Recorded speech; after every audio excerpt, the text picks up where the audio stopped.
Thank you, Gerard. I understand Paul Griffin has waived his rights to speak to second the amendment. The next speaker must speak against. There being no one speaking against, I put the amendment to the floor. All in favour say aye. Any noes? The amendment's passed. The next series of amendments are to paragraphs 173 and 133.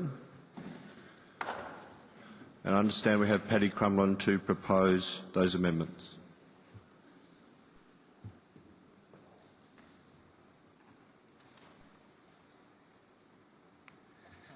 Thanks, mate.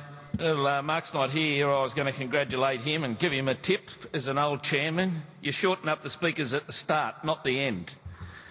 But Chris and Penny, great contribution, and thanks for the report.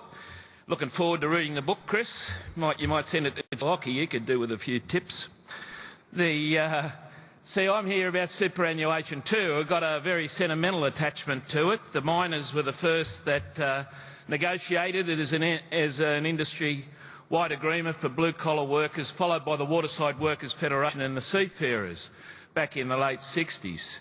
So this is a process that then in the late 80s, through the Accord, became the child of social democracy in the trade union movement. So all the guff, the superannuation isn't about us, is again just the spin, the Alice in Wonderland stuff from Abbott and Co, where the world gets turned on its head.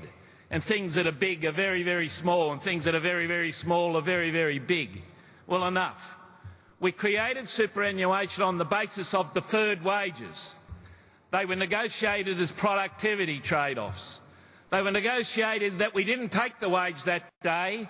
We left them into an account so that when we got to an age where we were facing infirmity and we were looking for dignity and decency in our retirement, that we had sufficient extra that we would not take a drop in living, we would not take a drop in dignity, we would not take a drop in decency.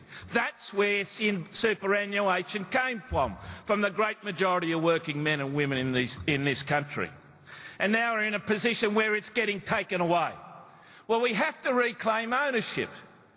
And we need a Labor government to reclaim that ownership that put in place this great dignity and this great revolution for people in retirement. And not just in retirement, for all of those workers that were injured on the job, for all of those workers that were killed on the job, for their families, that they were secured with a form of insurance that never existed before. And when you see the debate about independence, on my superannuation fund with Asiano or DP World, we sit down and engage in social dialogue. Social partners talking about how to create productivity, how to create a more harmonious and functional workplace, how to have a win-win situation. And superannuation is an important conceptual and intellectual component of that ownership, joint ownership. That's the reason they want to take it away from employee and employer, directors and give it to the independents. I mean, the independents did such a great job with the credit union movement. They did such a great job in the corporate world. They did such a great job in the banks that we went through the global financial crisis and our deferred wages were hacked away, chainsawed away. Why? By Arthur Anderson, remember them? Babcock and Brown, remember them? Lehman Brothers?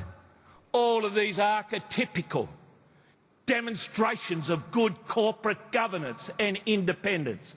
Well, no thank you for our industry superannuation fund. See, this is the sovereign wealth of the country. This is the sovereign wealth of the country.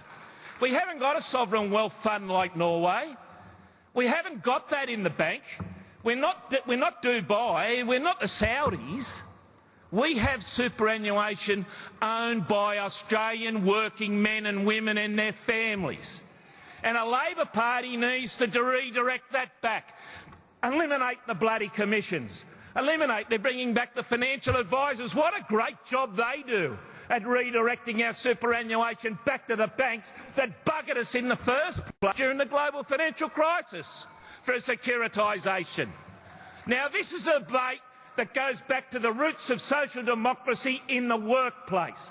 This is our superannuation. This is our policy. This is our sovereign wealth. This should be building our infrastructure, whether it's Telstra, whether it's the ports, whether it's the roads, whether it's the rails, everything that we do. And you think Australian workers want to give it away to the commissions and give it away to those people squandering it and have another GFC? They want to see their community being built on the back of their savings that will secure, in an anti-cyclical way, a long-term growth strategy for working men and women that's going to see them through the whole of their life.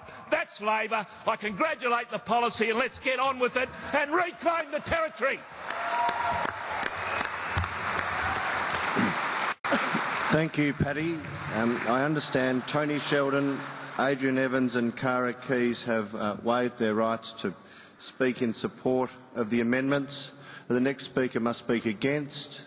There being no speakers against, I put the amendments to the floor. All those in favour say aye. Any opposed say no. I declare the amendments carried. Delegates, we now moved on to 100A, which is the skilled migration part of the chapter.